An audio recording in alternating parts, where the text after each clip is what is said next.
नमस्ते एवरीवन, आप सभी को दीपावली की हार्दिक शुभकामनाएं। जब भगवान राम रावण को हराकर और 14 वर्ष का वनवास पूरा कर अयोध्या लौटे तो नगरवासियों ने पूरे अयोध्या को रोशनी से सजा दिया। हर तरफ दीप जलाए और उस वर्ष भारत ने अपनी प्रथम दीपावली मनाई और इस तरह शुरू हुआ रोशनी और खुशियों का त्यौहार दीपावली। मैंने अभी बच्चों द्वारा रचित रामलीला की एक वीडियो देखी और दीपावली के इस पर्व पर आपके साथ उसे शेयर करना चाहती हूँ। मुझे आशा है कि आपको भी ये ज़रूर पसंद आएगी। Once again prosperous Deepavali to everyone. ईश्वर आपकी हर मनोकामना पूर्ण करे, इसी शुभ संकल्पना के साथ नूतन वर्षाभिनंदन।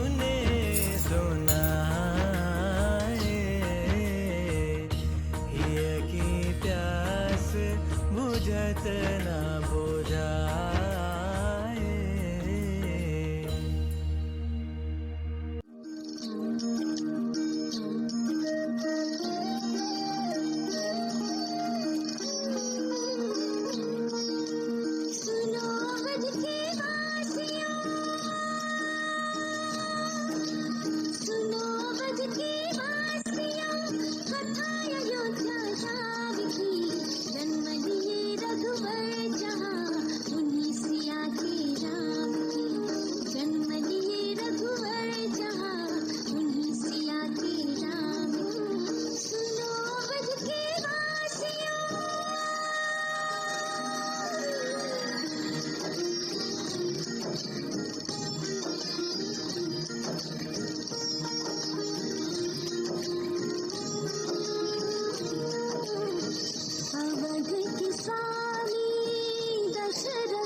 रानी कौशल्या, रानी कैकेयी, रानी सुमित्रा कल गुरु वशिष्ठ एक भव्य यज्ञ का आयोजन करेंगे।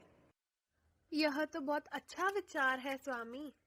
पुत्र प्राप्ति वो यज्ञ कराए, तीनों रानियों ने सुत जाए।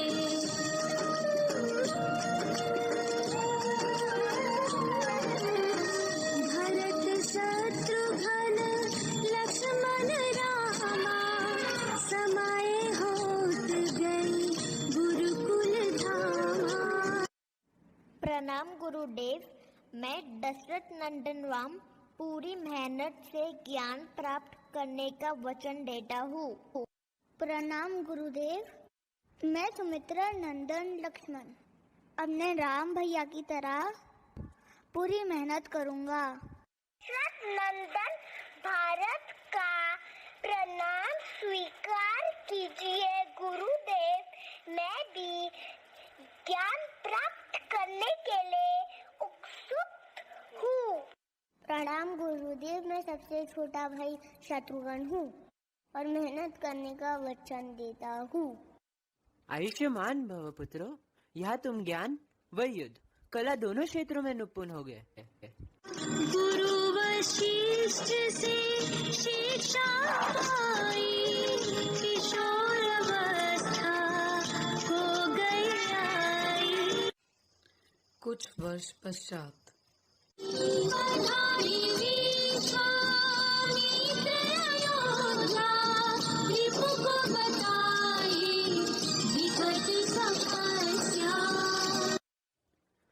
राजन, मुझे राम जैसे साहसी योद्धा की आवश्यकता है ताड़का नामक राक्षसी का वध करने के लिए।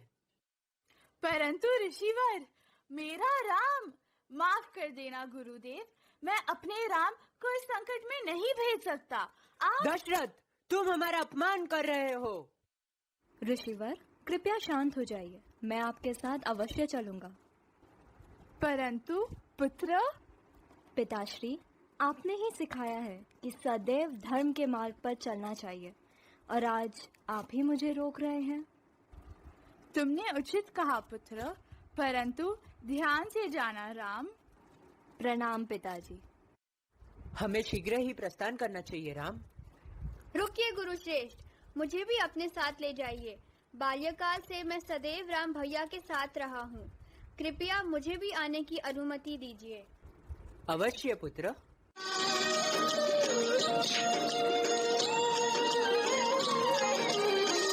राम लखन चले वन को लिवाई, तार अहिल्या ताड़ कमारी। दुष्ट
जनक, ये दोनों है अयोध्या के युवराज राम और लक्ष्मण, जिन्होंने ताड़का का वध किया, और राम ने देवी अहिल्या का उद्धार। मिथिला में आपका स्वागत है दशरथ कुमारों। प्रणाम महाराज। हमें बड़ी प्रसन्नता होगी अगर आप मिथिला के बारे में हमें कुछ बताएंगे। अवश्य पुत्रो, ये मिथिला है। यहाँ की मिट्टी शुद्ध है।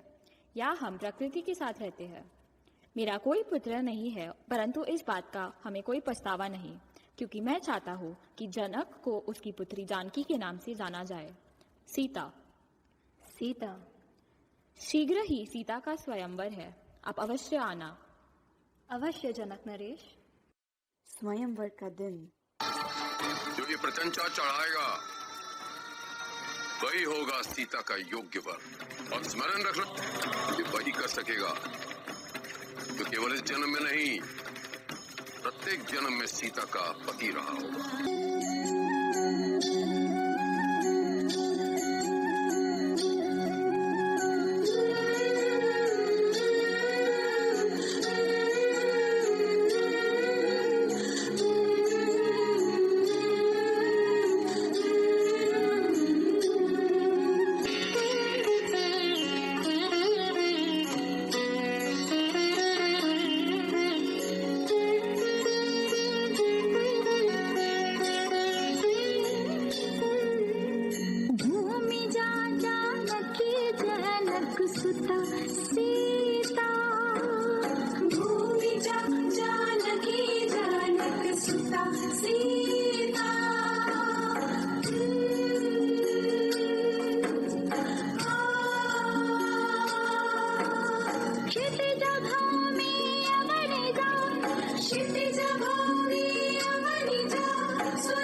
धरती से जन्मी हूँ मैं, जनक की दुलारी, मिथिला की राजकुमारी। है संस्कार मेरा श्रृंगार और ज्ञान मेरा उपहार। प्रश्न करना है स्वभाव मेरा, स्वतंत्र मेरे विचार। जानकी, वैदेही, भूमिजा, मैथिली। जनक नंदिनी सीता का प्रणाम स्वीकार कीजिए। स्वयंवर में भिन्न भिन्न राज्यों के राजकुमार आए, परंतु तभी वो आया। सर्वश्रेष्ठ, पराक्रमी, सर्वशक्तिशाली, लोक का अधिपति, लंका नरेश, रावण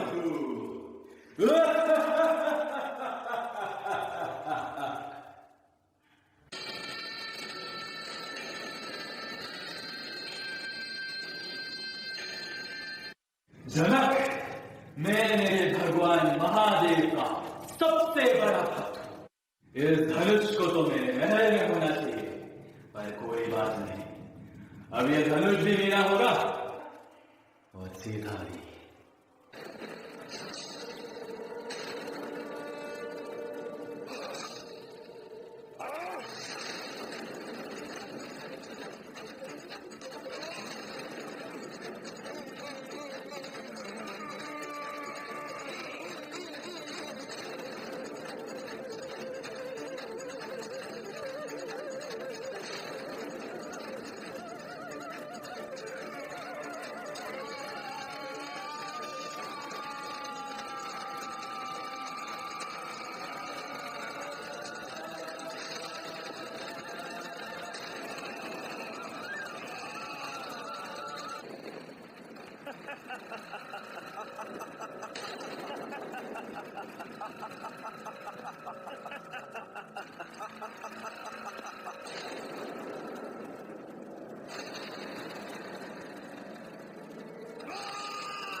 अपमानजनक! तुमने लंकेश्वर का अपमान कर उचित नहीं किया। अगर मैं इस धनुष को उठा नहीं पाया तो कोई भी नहीं उठा पाएगा। ऐसे तो सीता अविवाहित ही रह जाएगी।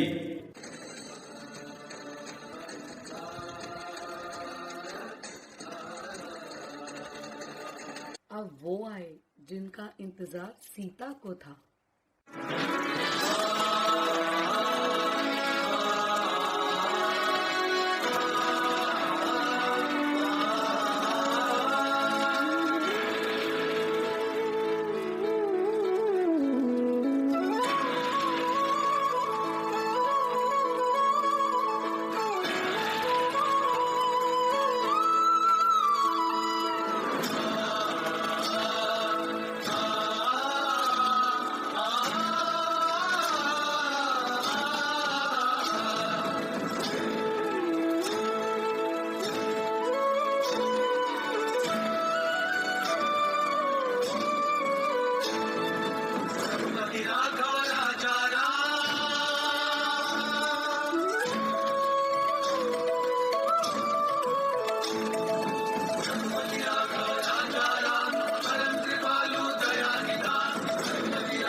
महाराज जनक, मैं अपने सारे पुत्रों का विवाह आपकी सारी पुत्रियों से करवाना चाहता हूँ।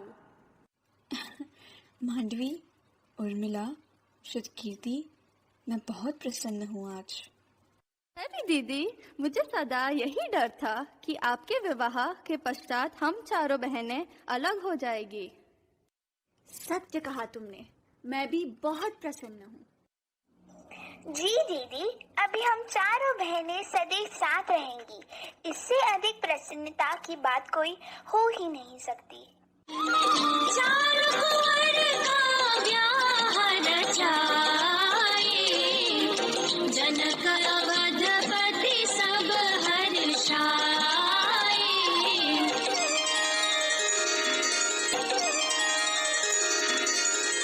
समय गया कुछ बीत जब दशरथ किए विचार,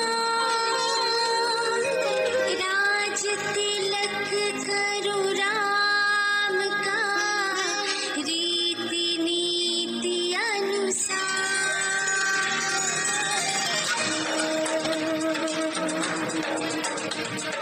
मंथरा ने तब की कुटिलाई, कई की मति भ्रम करवाई। अरे बुद्धि नष्ट हो गई है क्या कई? तुम्हें भरत को राजा बनाना चाहिए। चुप हो जाओ मंत्रा, राम मेरा सबसे प्रिय पुत्र है। तुम बहुत भोली हो कई, तुम ये षड्यंत्र को समझ नहीं पा रही हो। चुप हो जाओ मंत्रा, हम दोनों को मालूम है कि राम ही सिंहासन पर बैठने के योग्य है।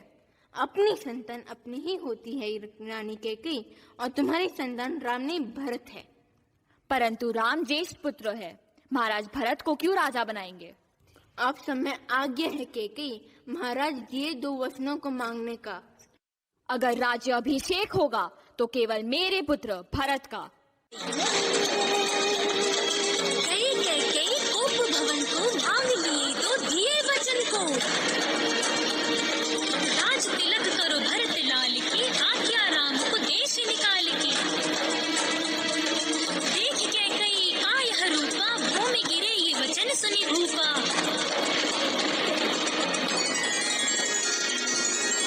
सुनी वचन पितु मात के, राम गए तब आए। रघुकुल रीति घटे नहीं, आज्ञा ली शिरोधार्य। मुझे आपके वचन को पूर्ण करने की आज्ञा दीजिए पिताश्री। राम, मेरे पुत्र। नहीं राम। रघुकुल रीत सदा चली आई, प्राण जाए पर वचन ना जाए। पिता का दिया हुआ वचन पूर्ण करना पुत्र का कर्तव्य है। प्रणाम पिताश्री, आशीर्वाद दीजिए। राम भैया, मुझे वचन दीजिए कि इस 14 साल के वनवास में आप मुझे भी ले चलेंगे।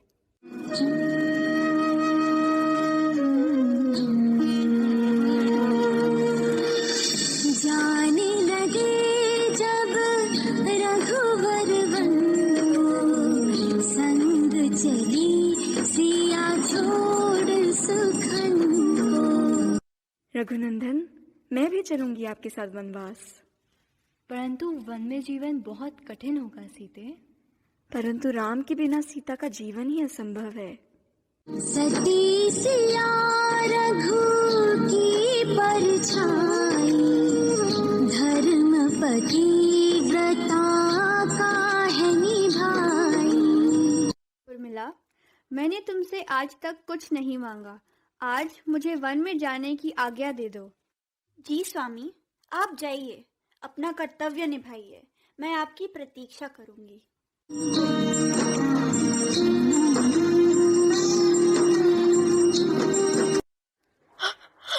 भैया, अगर आप मेरे साथ नहीं चल सकते तो मुझे अपनी पादुकें दे दीजिए, मैं इन्हें सिंहासन पर स्थापित कर दूंगा।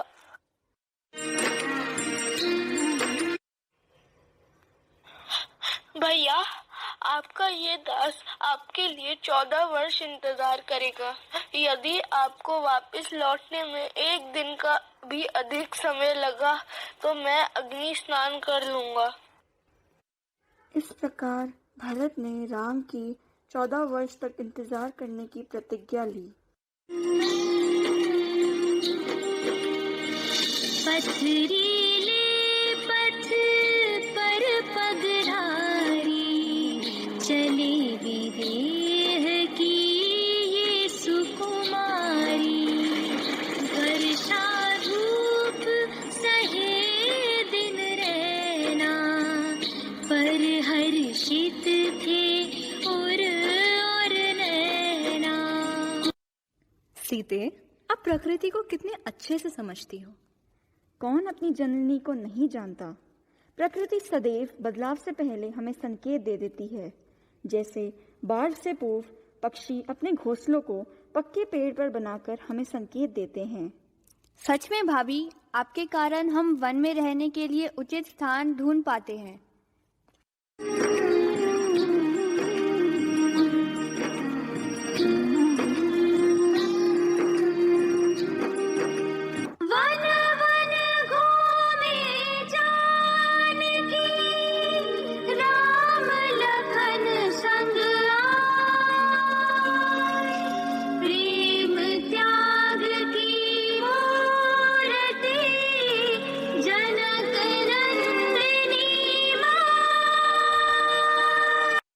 निद्रा देवी को लक्ष्मण, इतने दिनों से जागकर तुमने बहुत ही अप्राकृतिक कार्य किया है। यदि कुछ समय तुम ऐसे ही रहे तो शीघ्र ही तुम्हारी मृत्यु निश्चित है। इसीलिए मुझे आना पड़ा। प्रकृति के विरुद्ध जाना अर्थात विनाश को आमंत्रित करना होता है, और तुम्हारा ये निर्णय मेरे कर्तव्य में भी बाधा बनेगा। यही है, यदि तुम्हारे स्थान पर कोई और व्यक्ति तुम्हारी निद्रा धारण करे, ऐसा कोई है? हाँ देवी, मैं जानता हूँ कि कौन मेरी भावनाओं को समझता है, कौन मेरे राम भैया के प्रति मेरे प्रेम को समझता है और मेरे लिए ये त्याग करेगा। उर्मिला, मैं निद्रा देवी हूँ। तुम्हारे पति लक्ष्मण के निवेदन स्वरूप यहाँ आई हूँ। लक्ष्मण 14 वर्ष तक अपनी निद्रा से मुक्त रहना चाहता है, ताकि वो अपने भैया भाभी के प्रतिपल सेवा में उपस्थित रहे। पर यह तभी संभव है उसके वनवास पूर्ण होने तक तुम धारण कर लो।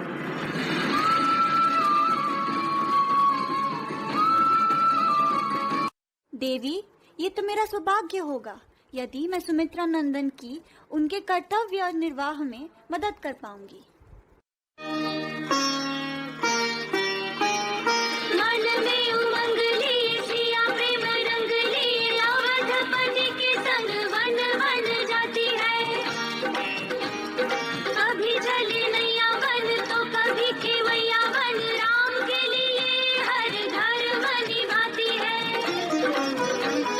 राजभोग छोड़कर रूखी सूखी खाए सिया, कभी कभी कभी के जल रह जाती है।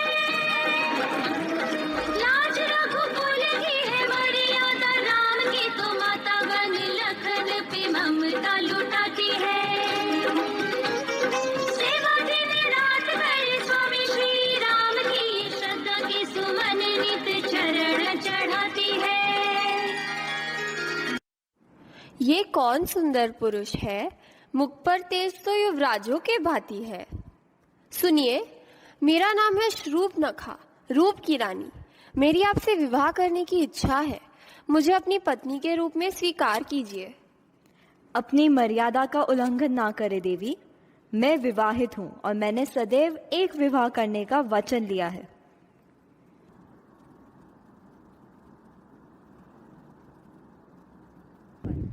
कौन है ये रघुनंदन?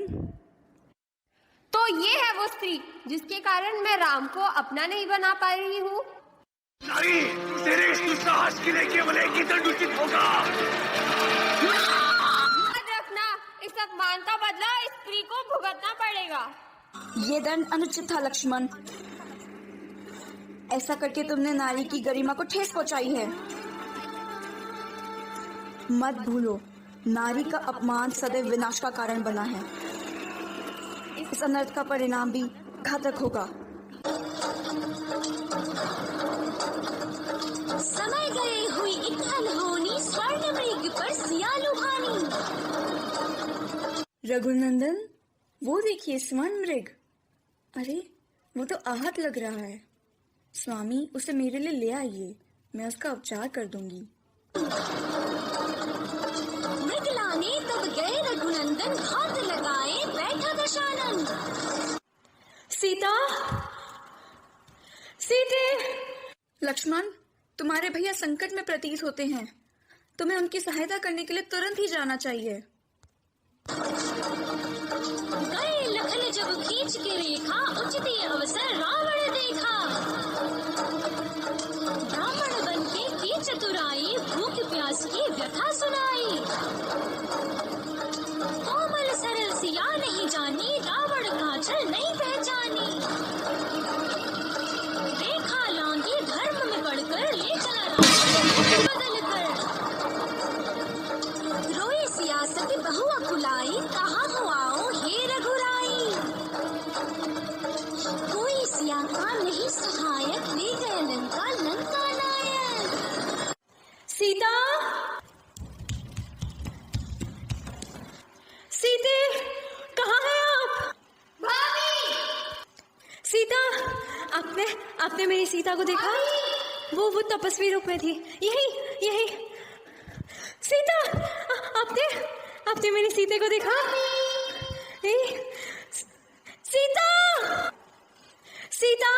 सीता, यहाँ हो आप? सीता, कहाँ चली गई आप? आपने मेरी सीता को देखा कहीं? वो इधर ही थी, यहाँ। सीते, अब कहाँ चली गई सीते? आपके बिना ये राम अधूरा है। सीते, वापस आ जाइए। सोने की लंका सिया, त्याग के रखनी जवान। अशोक वाटिका में रही, बचा के स्वाभिमान। भैया, वहाँ कोई माई काम कर रही है, उनसे सीता भाभी के बारे में पूछते हैं। हाँ, जाओ लक्ष्मण, पूछ कर आओ।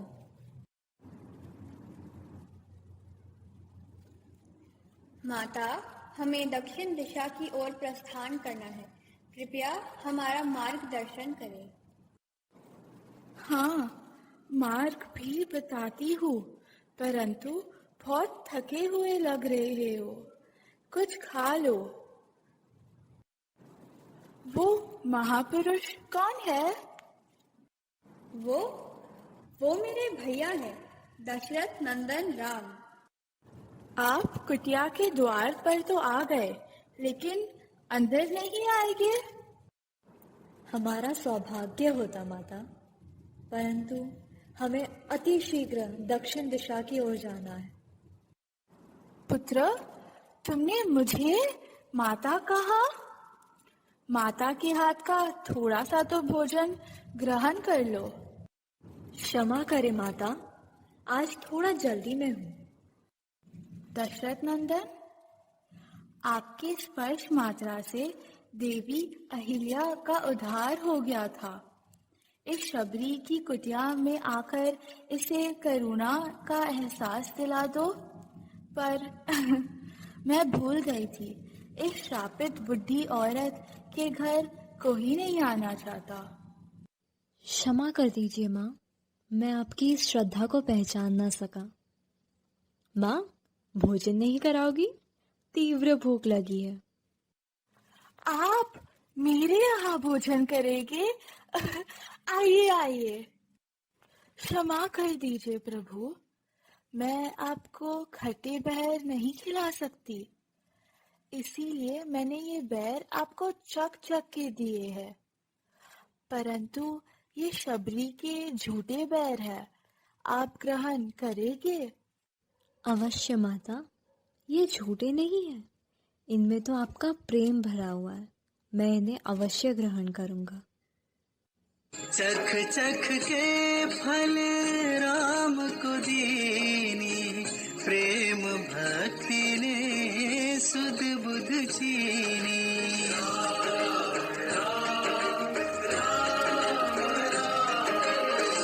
ऐसो निश्चल प्रेम अपारा, राम पधारे शबरी द्वारा।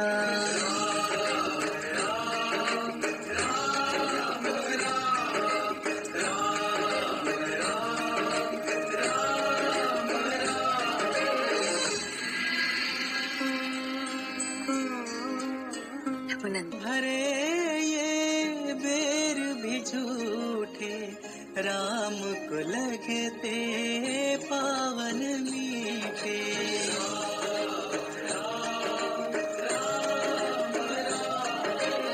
यह शबरी धन्य रघुराई, ऐसो प्रेम जगत में नाई। अगर है मुझ में नारी का बल तो ये तिनका तुझे जलाएगा। ये है तेरा शस्त्र सीता, ये पल भर में मिट जाएगा। एक कदम आगे बढ़ाकर तो तू देख रावण, तू पल भर में जल जाएगा।